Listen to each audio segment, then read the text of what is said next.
ఈ రోజు కూడా మన జీవితాల్లో భయాలు ఏర్పడుతూ ఉన్నాయి. ఇదిగో శాంతి సమాధానం లేకుండా మనం తిరుగుతూ ఉన్నాం. ఇదిగో మన జీవితంలో నెమ్మది లేకుండా తిరుగుతూ ఉన్నాం. ఈ రోజు మన జీవితంలో కరువులు ఏర్పడుతూ ఉన్నాయి. గల కారణం ఏమిటో తెలుసా?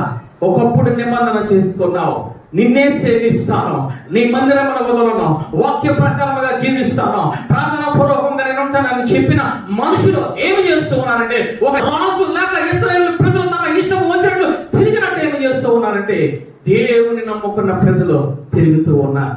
దేవాది దేవునికి ఇవ్వవలసిన సమయాన్ని దేవాది దేవునికి ఇవ్వకుండా, దేవాది దేవునికి ఇవ్వవలసిన వాక్యము ఆ సమయాన్ని వాక్యానికి ఇవ్వకుండా సీరియల్స్ దగ్గర కూర్చుంటూ ఉన్నారు, సినిమాలు చూస్తూ ఉన్నారు, సెల్ ఫోన్లు చూస్తూ ఉన్నారు, ఇంటి పక్క పొరుగు వారితో రకరకములైన కబుర్లు చెప్పుకుంటూ సమయాన్ని వ్యర్థం చేసుకుంటూ ఉన్నారు. అటువంటి వారి జీవిత కరువులు ఏర్పడతాయి, వారి జీవితంలో శ్రమలు ఏర్పడతాయి, వారి జీవితంలో వేదనలు ఏర్పడతాయి.